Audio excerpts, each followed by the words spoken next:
तो भाई फाइनली जो है हम आपको आपके मंजिल तक पहुंचाने के लिए अगला कदम जो है बढ़ाने वाले हैं। तो क्या देखेंगे इस वीडियो में 2021 सेट बी की सॉल्यूशन को, ठीक है। ऑलरेडी हमने 2000 क्या कवर कर रखे, 22 कवर कर रखे, तो वो वीडियोस नहीं देखे तो जाकर के जरूर देख लेना, प्लेलिस्ट बनी हुई है, पूरी वीडियो आपको मिल जाएगा। हेलो एवरीवन, आई होप आप सभी लोग बहुत अच्छे होंगे और उतने ही अच्छे तरीकों से आप सभी लोगों की पढ़ाई चल रही होगी। तो उसी पढ़ाई को बेहतर बनाने के लिए, आपके बेस्ट परसेंट के लिए हम लोग क्या देखने वाले इस वीडियो में, सेट बी की सॉल्यूशन, वो भी 2021 की क्वेश्चन। और 2021 में तो एग्जाम नहीं हुए थे बट क्वेश्चंस बना था, तो भाई उसकी का ही सॉल्यूशन हम लोग देखेंगे। तो आप लोग स्क्रीन पर क्वेश्चंस देख पा रहे हैं, ठीक है। क्वेश्चन नंबर 2 हम सीधे सीधे देखते हैं, क्योंकि 1 को हम किस पर देखेंगे उसको पता है आपको कि हम उसके लिए पर्टिकुलर एक वीडियो बनाएंगे, ठीक है। तो क्वेश्चन नंबर 2 की अगर मैं बात करूं तो हमारा क्या बोल रहा है भाई, यदि बहुपद p ऑफ x बराबर दिए तब p ऑफ 0 और क्या निकालना है आपको, p ऑफ 2 निकालना है, ठीक है। तो यहां पर हमें दिया है, अगर सिंपल से आप लोग लिखेंगे क्या दे रखे भाई, p of x, p of x कितना दिया है हमें कि x की घात 2 माइनस 3x प्लस 6, तो x की घात 2 माइनस 3x प्लस 6 इतना दे रखे।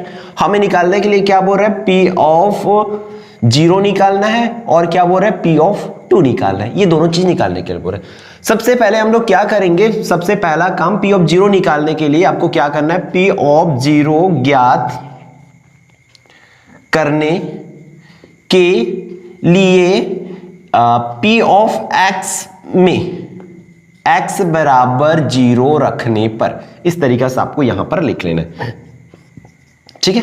क्या करेंगे, p ऑफ x में x जहां पर भी है वहां पर क्या रखोगे, 0। देखो बहुत आसान है, ये p ऑफ x, तो p ऑफ x की जगह 0 रख दिए, बराबर है तो बराबर, फिर x की घात 2 मतलब यहां पर भैया आप लोग करेंगे 0 की घात 2 माइनस 3x है तो 3 का 3 और x की जगह फिर से क्या रखेंगे 0 प्लस 6 है तो 6, इस तरीके से कर लेंगे। फिर p ऑफ 0 बराबर, देखो 0 का आपको क्या करना है, 2 बार गुणा कर देना है, तो 0 का जब 2 बार गुणा करोगे इस तरीके से 0 गुणी 0 तो कितना होगा, 0 ही होगा, 0 माइनस 3 0 का 0 प्लस ये इसका अंदर मल्टीप्लाई कर दो सीधा सीधा, किसका 3 शून्य 0 प्लस 6 है तो 6। अब यहां पर फाइनल आंसर आ जाएगा, क्या बाकी रहेगा, सिर्फ 6। तो ये हुआ किसका वैल्यू, p ऑफ 0 का वैल्यू। पुनः आपको क्या करना है, पुनः x बराबर, इस बार क्या रखना है हमें, 2 निकालना है p ऑफ 2, तो देन x बराबर 2 रखने पर करके आप लोग यहां पर लिखेंगे, ठीक है। सॉरी, फिर देखो p ऑफ इस बार क्या हो जाएगा, 2 हो जाएगा, इसी में रखना है ना, वही जो क्वेश्चन में दे रखे, बराबर x की जगह में आपको क्या रखना है, 2, तो 2 की घात 2 माइनस 3, फिर यहां पर भी 2 प्लस 6, इस तरीके से क्लियर है। सिर्फ x की जगह क्या किए, वहां पर 2 रखे, ठीक है ना, आया, हाँ बहुत आसान है भाई।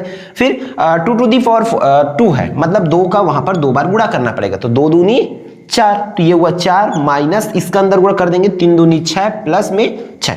अब यहां पर क्या करेंगे, हमेशा same sign will be plus, मतलब सेम साइन को प्लस करना है। यहां पर 4 और 6 क्या हो जाएगा, प्लस हो जाएगा, तो 4 और 6 10 माइनस में 6, इस तरीके से। फिर p ऑफ 2 इक्वल टू क्या हो जाएगा, 10 में 6 जाएगा तो 4 आएगा आंसर, इस तरीके से आप कर सकते हैं, ठीक है। अतः आप लोग लिखेंगे, अतः p ऑफ 0 6 और p ऑफ 2 4 होगा करके आपको बताना पड़ेगा, क्लियर है। अब हम चलते हैं आपके नेक्स्ट क्वेश्चन, क्वेश्चन नंबर 3 पर। क्वेश्चन नंबर 3 की क्या बोला है, हमें दिया है क्वेश्चन नंबर 3 में मान ज्ञात करने के लिए बोल रहा है, तो आप लोग लिखोगे क्या दिया है करके, क्या दे रखे भाई आपको कि 2 cos 67 बटा में साइन कितना दे रखे हैं आपको 23 डिग्री प्लस में 4 cot 45, इसका मान ज्ञात करें। त्रिकोणमिति से 2 मार्क्स वाला क्वेश्चन, ठीक है। तो आपको पता है इस तरीके से चेंज करने वाला बनेगा ऊपर नीचे, तो cos 90 माइनस उसको लिख देना है 23 ऊपर को, नीचे को जिसके तस कुछ नहीं करना है। साइन 23 है तो साइन 23 प्लस 4 की 4 और कॉट 45 अंश का मान होता है भाई एक, आपको उसके लिए क्या करना पड़ेगा, त्रिकोणमिति टेबल प्रिपेयर करना होगा, ठीक है। तो आगे देखो इसमें करना क्या आपको, सिंपल सा कि 2 का 2 cos 90 माइनस थीटा की जगह का फॉर्मूला होता है पूरक सूत्र से साइन 90 साइन थीटा, तो साइन लिखेंगे और थीटा की जगह में कितना आ जाएगा 23, और नीचे में भी पहले से कितना है भाई आपका साइन 23 प्लस 4 1 कम 4, इस तरीके से हो जाएगा, ठीक।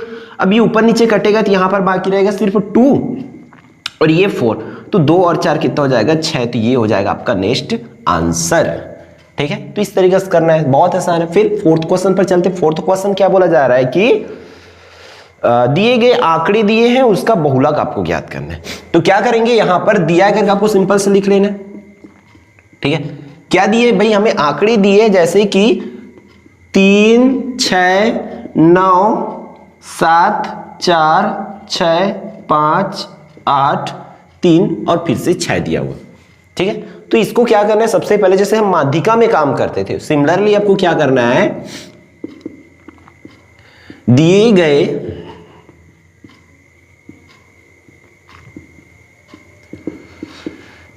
आंकड़ों को कौन से क्रम में लिख देना है आपको, बढ़ते क्रम में।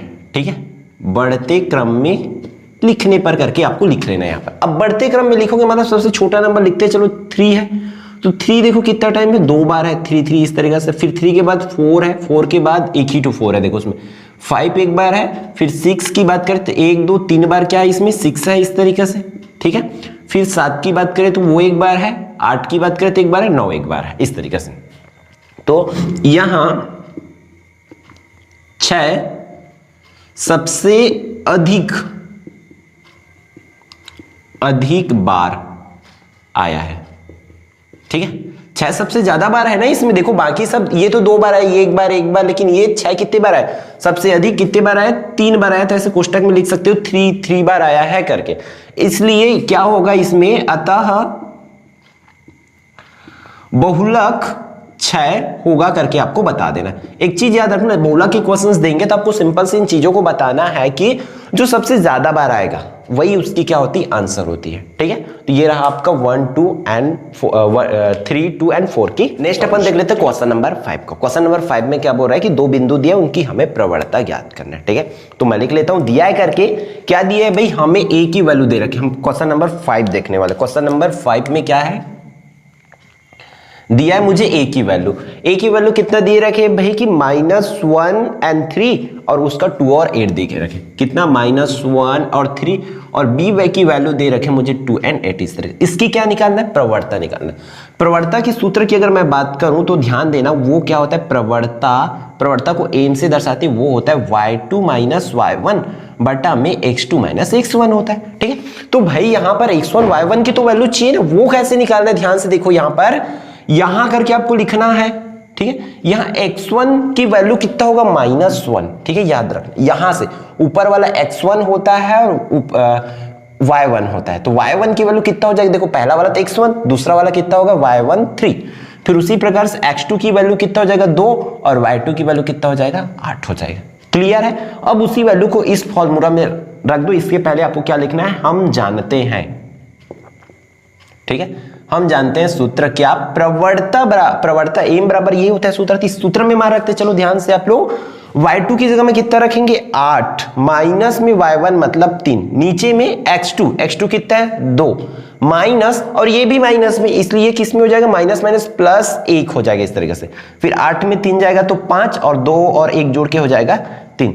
तो प्रवणता कितना हो जाएगा भाई 5/3 होगा। अतः प्रवणता 5/3 होगा करके आपको इसमें लिखना होगा। ठीक है, फिर अपन नेक्स्ट क्वेश्चन की ओर चलते हैं। क्वेश्चन नंबर 6 क्या बोला जा रहा है कि यदि एक घनाभ की लंबाई, चौड़ाई और ऊंचाई दिया है तो उसकी घनाभ की विकर्ण की लंबाई याद करना है। ठीक, तो इस क्वेश्चन में आपको क्या करना पड़ेगा, दिया है करके लिखेंगे सिंपल से।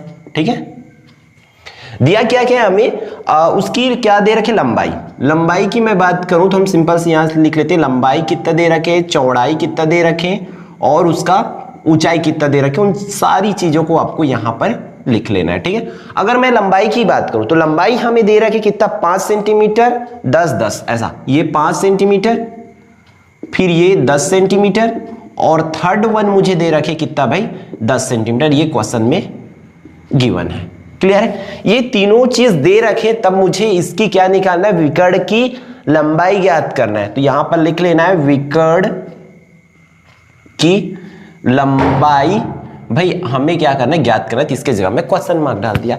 अब देखो सिंपल से आपको करना क्या है, ध्यान से देखना है यहां पर कि विकर्ण की लंबाई की सूत्र लगा दो यहां पर, किसका, घनाभ का। ठीक है, तो यहां पर लिखेंगे घनाभ का विकर्ण की लंबाई।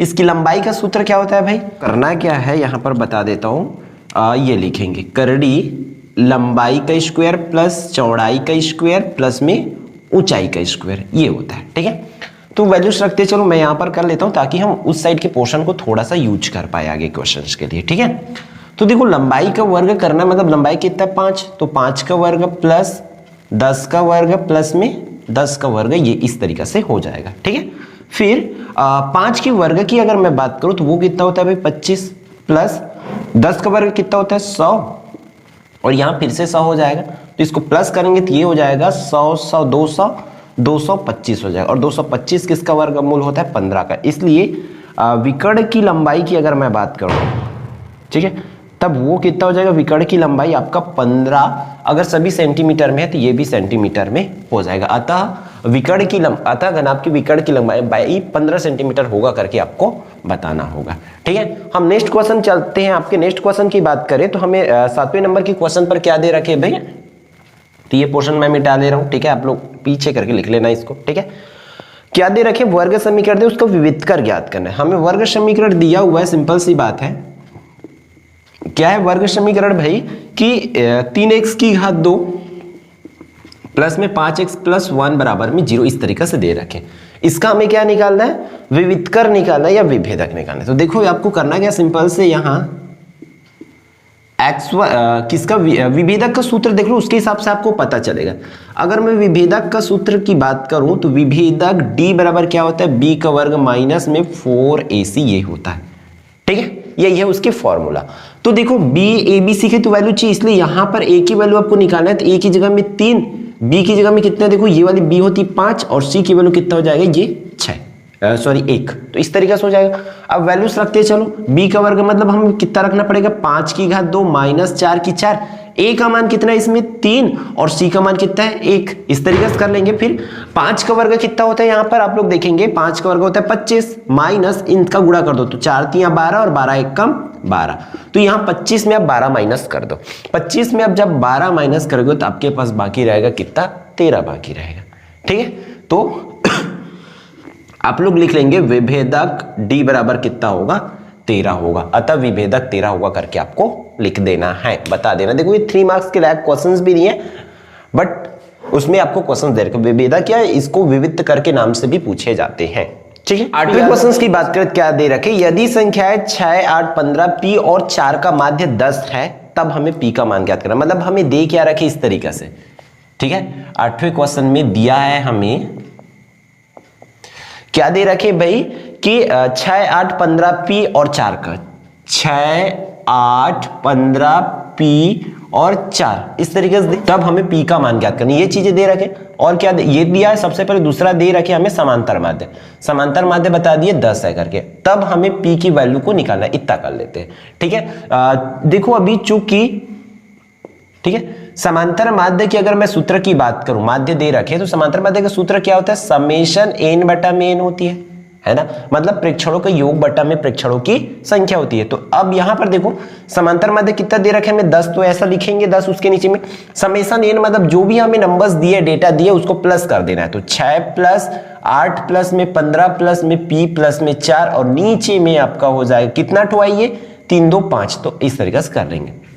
अब सबसे पहले तो आप इस 5 को इस साइड भेज दो, तो ये 10 पंचे 50 हो जाएगा, और ऊपर में जो भी प्लस हो रही है नंबर्स उसको प्लस कर दो। जैसे कि हमारा बात करें तो 15 और यहां पर देखो 6 और 4 को जोड़ेंगे 10 और 15 को जोड़ेंगे तो 10 5 10 10 20 5 25, 25 और 8 यहां पर हो जाएगा 33 प्लस में p। ठीक है, अब मुझे इस p का वैल्यू चाहिए, इसलिए 33 को इस साइड भेज दो, तो वो 50 माइनस 33 बन के आएगा। अब 50 में आप 33 माइनस कर दो तो आपके पास आ जाएगा यहां पर 17 आ जाएगा आंसर। ठीक है, ये हो जाएगा। देखो ये 3 मार्क्स के लायक है भी नहीं, लेकिन दिया हुआ है 3 मार्क्स में। ठीक है, अब चलते हैं हम किस पर, क्वेश्चन नंबर 9 पर। क्वेश्चन नंबर 9 की बात करें तो देखो उसमें इजी क्वेश्चन इसलिए पूछा गया था क्योंकि कोरोना काल में पढ़ाई नहीं हो पाया था बच्चों का, इस वजह से। ठीक है, याद रखना इस वजह से ऐसा हुआ है। फिर हम क्वेश्चन नंबर 9 पे चलते हैं। क्वेश्चन नंबर अगर मैं 9 की बात करूं तो किसी समांतर श्रेणी दिया है, उसका हमें 12वां पद ज्ञात करना। एक समांतर श्रेणी दिया है तो मैं सबसे पहले तो लिख लेता हूं दिया है करके। ठीक है, क्या दे रखे भाई हमें 7, 10, 13, 16, इसका मुझे 12वां पद ज्ञात करना है। बहुत आसान क्वेश्चन है, इसको 2 मार्क्स वाले क्वेश्चन है जो 3 मार्क्स में दिया गया है। तो देखो इसमें करना क्या है आपको, सिंपल सा, यहां a बराबर प्रथम पद कितना है भाई 7, और आपको d की मान निकालना है, मतलब अगले वाले में इसको घटा दो तो 10 - 7, तो d की फाइनल वैल्यू कितना हो जाएगा 3। इस तरीके से कर लोगे, ये d का मान हुआ। अब आपको निकालना कौन सा है, 12वां पद निकालना है।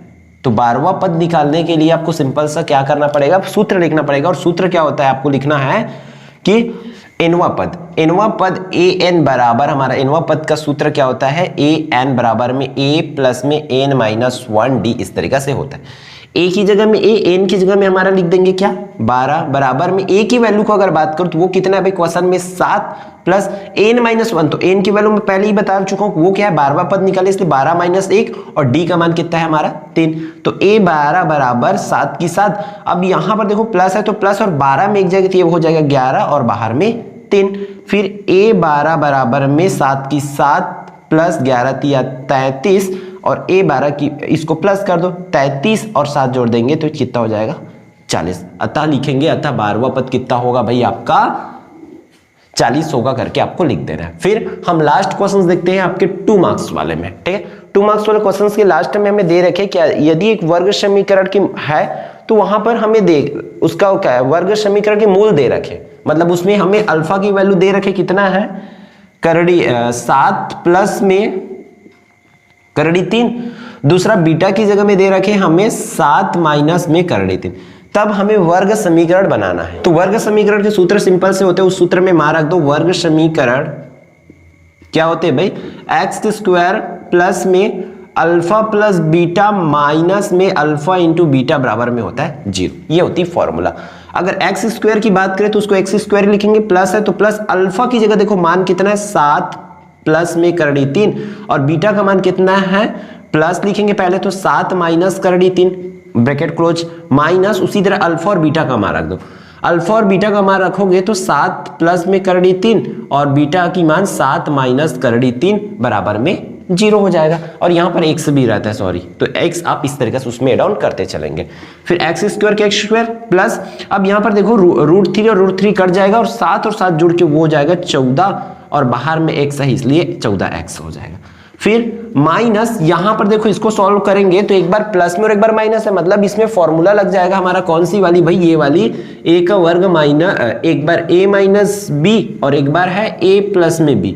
तो इसकी फॉर्मूला होता है सिंपल सा a का वर्ग माइनस में b का वर्ग, तो यही वाला फॉर्मूला उसमें लगेगा। सिंपल से ऐसा दिया तो उसको ऐसा लिखोगे, a का वर्ग मतलब 7 का वर्ग, तो 7 का वर्ग माइनस b का वर्ग करना है तो करड़ी 3 का वर्ग होगा, इस तरीके से, ठीक है। तो इसको हम ऐसा कर लेते हैं बराबर में 0। अब देखो x का वर्ग प्लस में 14x होगा ही होगा, माइनस 7 का वर्ग कितना होता है 49, माइनस करड़ी 3 का वर्ग 3 ही होगा, तो इस तरीके से बराबर में 0। तो उसको सबसे पहले माइनस कर दो, 14x माइनस, तो ये हो जाएगा 46 बराबर में 0। तो ये फाइनल इसकी आंसर हो जाएगा, 39 में 3 जाएगा तो 46 बाकी रहेगा, ठीक है। तो ये रहा आपके 3 मार्क्स वाले क्वेश्चंस।